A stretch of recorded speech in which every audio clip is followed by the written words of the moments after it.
Når kommunal- og forvaltningskomiteen i år har fått gjennomslag for å dele budsjettdebatten i to, så det jo fordi at vi har et svært vidt arbeidsområde. Fra asylpolitikk til statsforvaltning, fra Husbanken til UDI, fra kommuneøkonomi til IMDi. Så jeg vil jo naturligvis i dette innlegget fokusere på integrerings- og innvandringspolitikken, men sett i etterpåklokskapens klare lys, så ser en jo nå også at det veldig mange av de problemstillingene som vi da inne på i denne debatten som kunne vært reist til den forrige. Fordi at kommunesektoren, distriktspolitikk, regionalpolitikk, alt dette henger i større og større grad sammen også med ulike deler av innvandringspolitikken, ikke minst arbeidsinnvandringen som har blitt et viktig område. Debatten om innvandring og integrering har i alt for stor grad fokusert på en liten andel av våre nye innbyggere, nemlig asylsøkerne. Og det ser en også i budsjettet, det der hovedstolpene når det gjelder bevilgninger. Men som jeg da har sagt, så tror jeg det blir viktigere fremover å fokusere på den nye store gruppa, nemlig arbeidsinnvandrerne. I det siste så har det også vært veldig stort fokus på en gruppe som faktisk ikke skal være i Norge, nemlig returnekterne eller de ulovlige innvandrerne. En stor utfordring i året som kommer, og som vi må legge til rette for og utvikle en politikk for, nettopp arbeidsinnvandrerne. Noen drar tilbake til hjemlandet sitt etter en tid, men stadig flere blir boende i Norge.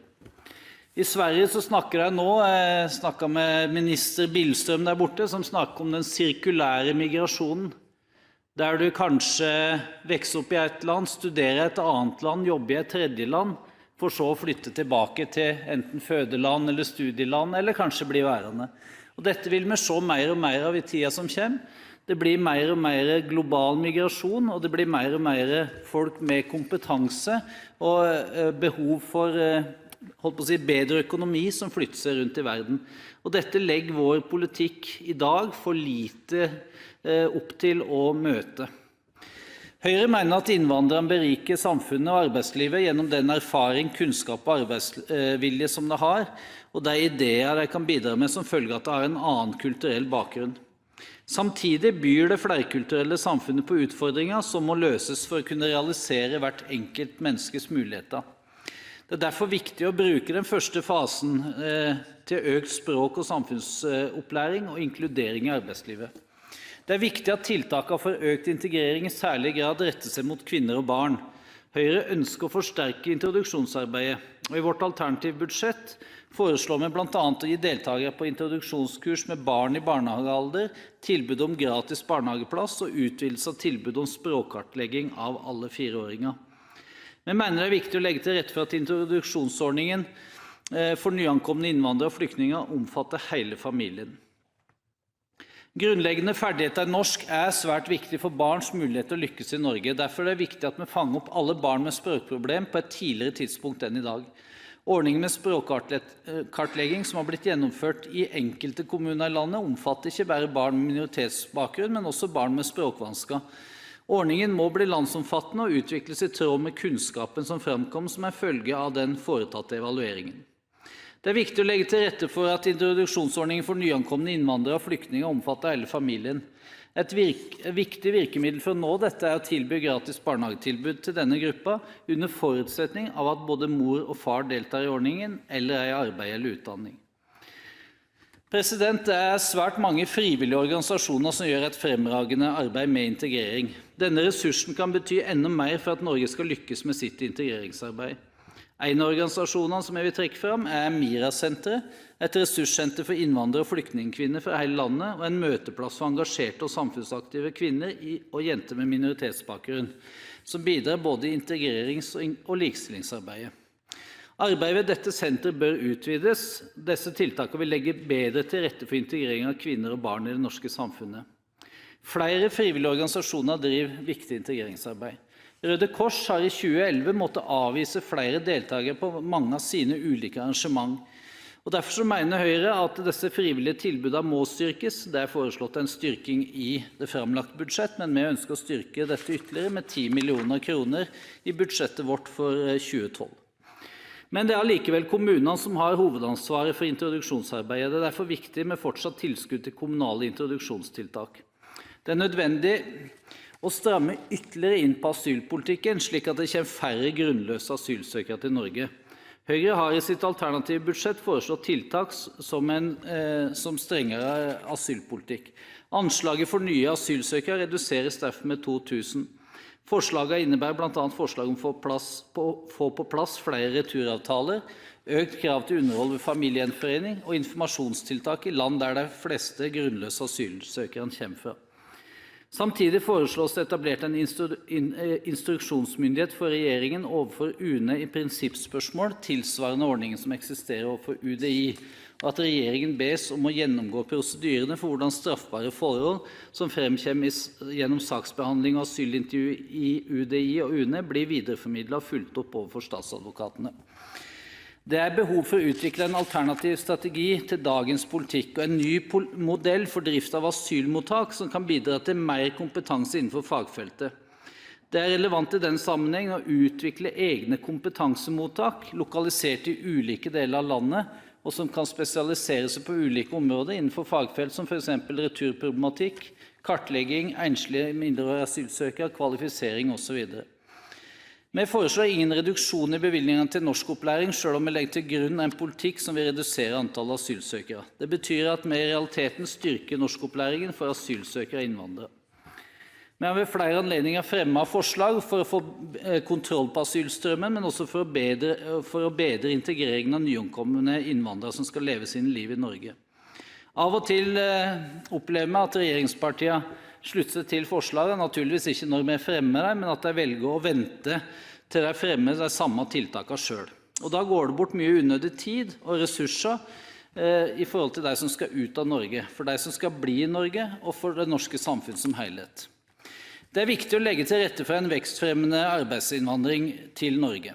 For å opprettholde dagens velferdsnivå og sikre verdiskaping gjennom en levende kunnskapsøkonomi må Norge føre en politikk som gjør oss i stand til å hevde oss internasjonalt i konkurransen om kompetent arbeidskraft. Norsk arbeids- og næringsliv vil ha behov for spesialkompetanse for å klare konkurransen med internasjonale selskap. Det utvidede internasjonale arbeidsmarkedet gir norsk næringsliv økte muligheter til å rekruttere nettopp den nødvendige arbeidskraften. I tillegg det behov for flere tiltak som mer målrettet vil tiltrekke spesiell kompetanse til Norge. Det ingen selvfølge at den kompetente arbeidskraften søker seg til Norge. Og jeg viser her til Høyres forslag i Dokument 8:150 S om tiltak for å sikre vekstfremmende arbeidsinnvandring. I tredje kvartal i år har Norges befolkning økt med ca. 20 000. Det den høyeste folketallsveksten noensinne. Det var like høyt i tredje kvartal i fjor. Av dette har vi et innenlands fødselsoverskudd på 6 000, og vi har en innflytting fra utlandet på 14 000. 2 av 3 nye innbyggere kommer altså fra utlandet, og langt de fleste av disse arbeidsinnvandrere. I løpet av våren 2012 vil Norges befolkning passere 5 millioner innbyggere. Polen, Litauen, Filippinene, Tyskland og Latvia nå de landene flest innvandrere fra. Mens det kom 3 000 fra Polen i siste kvartal, kom det i overkant av 300 fra det største asyllandet Somalia. I 1982 så lagde SSB en omfattende rapport om befolkningsutviklingen i Norge, og der den antok at folketallet i Norge i 2016 ville være 4,3 millioner innbyggere. Og det var et ganske høyt anslag det hadde da, fra 4,1 millioner i 1981.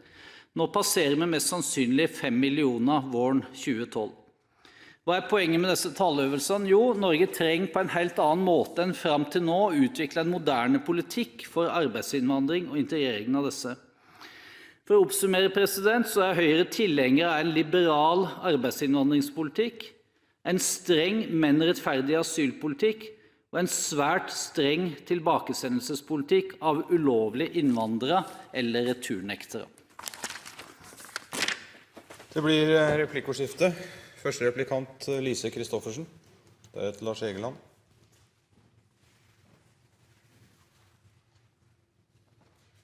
Jeg står her med en liten utskrift fra nettet hvor det står Trond i England. Og da skjønner sikkert alle hvilken Trond det snakk om. Der sto det på nett fra de konservatives landsmøte i Storbritannia, det vel 1,5 år siden eller noe sånt, at stortingsrepresentant Trond Helleland uttalte at dette som å være hjemme, etter å ha hørt både partileder David Cameron og finanspolitisk talsmann George Osborne tale. Nå har den samme Cameron, nå i rollen som statsminister i likhet med Merkel og Sarkozy, faktisk uttalt at det flerkulturelle samfunnet har spilt fallitt. Jeg lurer på om representanten Helleland kjenner seg like mye hjemme i det utsagnet? Trond Helleland. Vi hadde en tilsvarende replikkveksling om dette i fjor. Jeg har vært også på landsmøtet hos de konservative i år, og jeg kan fortsatt rapportere med begeistring fra de landsmøtene. Det veldig interessant. Det som går en debatt om nå, det jo multikulturalismen, som har fått på en måte søkelyset på seg fra både den franske president, tyske kansler og den engelske statsminister. Og grunnen jo at mange føler at den har vært for lite bevisst på sine egne røtter, sine egne verdier, sin egen identitet i forhold til hvordan den skal møte innvandrere. Jeg mener at en helt grunnleggende forutsetning for å kunne ha en vellykket integrering, det både at den norske befolkningen trygg på sine egne verdier, og at de nyankomne kjenner de norske verdiene. Og derfor jeg glad for at regjeringen foreslår som Høyre, nemlig å utvide språk- og samfunnskunnskapsopplæringen. Det bidrar til økt forståelse og mindre problemer i fremtiden. Lise Christoffersen får ordet til replikk nummer 2. Ja, president, det fint med den ordningen med replikk nummer 2, for da det jo en mulighet også til å få lov til å takke for svaret. Og samtidig bare forsikre meg om, men jeg tror jeg da vet svaret på det neste spørsmålet mitt, men forsikre meg om at i likhet med den økonomiske politikken så vil det heller ikke bli Fremskrittspartiets flyktning- og asylpolitikk som kommer til å prege et eventuelt regjeringssamarbeid mellom de to partiene i fremtiden. Trond Helleland. President, det jeg tror denne høsten har vist, og som representanten både Ørsal Johansen og Kristoffersen var inne på, det var at det har vært en rekke debatter i denne sal om både integreringspolitikk og asylpolitikk. Og hvis en da går gjennom de vedtakene som fattet, senest i forrige uke om utvidet adgang til fengsling blant annet, så var det et samstemt storting som sto bak. Og det jeg sa i den debatten, og som jeg kan gjenta her, at det stor forskjell på de tabloide overskriftene, der det om å gjøre hause opp motsetninger i innvandringspolitikken og den reelle politikken som føres. Så i stor grad så det samstemt i denne sal fra SV til FrP om hvordan både skal håndtere dette med asylsøkere som kanskje skal forvares eller som skal kunne fengsles. I integreringspolitikken så har jeg opplevd at også FrP med på utvidet norskopplæring, så jeg ser ikke dette som noe stort problem. Det retorikken og ikke politikken som problemet. Neste replikant Lars Egeland.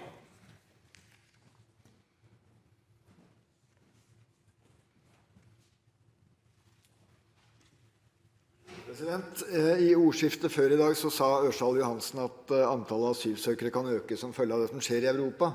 Om det ikke kommer asylsøkere fra europeiske asylsøkere, så det jo et poeng, fordi vi blir en øy av rikdom. Og jeg vil kunne legge til Nord-Afrika. Det i hvert fall åpenbart at det som påvirker antallet asylsøkere, det har med situasjonen i resten av verden å gjøre. Krig, kriser og klimaendringer etter hvert. Og så det da Høyre som beregner en nedgang på 2000 asylsøkere i sitt budsjett. Jeg skulle hatt moro å høre litt hvordan de har kommet frem til det tallet. Om det tenkt på et tall, eller om det ligger mer beregninger bak. Trond Helleland. President, det i hvert fall interessant å kunne fastslå at de innstrammingene vi har foreslått tidligere, der vi har også satt tall for hvordan vi ønsket at den forventede utviklingen skulle bli, de har i stor grad slått til, og grunnen til det jo at regjeringen har ført en strammere asylpolitikk. Regjeringen gjennomførte mange grep, det var vel noen dissenser fra SV i den saken, men det har jo bidratt til å få ned asylstrømmen. Så det helt klart at verden rundt veldig avgjørende for hvor mange asylsøkere kommer til Norge. Men når det blir antydet at krisen i Europa ville bidra til at det kom flere, enten da utenfra andre land, fra Nord-Afrika for eksempel, så ligger det jo i det at fordi at de økonomiske vilkårene endrer seg, så vil flere komme til Norge. Og da er det viktig at vi nå ser på Brochmann-utvalget, følger opp de tingene som ligger der i forhold til ytelser, og se på hvordan vi kan ha et system der vi tar vare på de som har krav på asyl, som er reelle flyktninger, at vi sender tilbake de som er økonomiske flyktninger.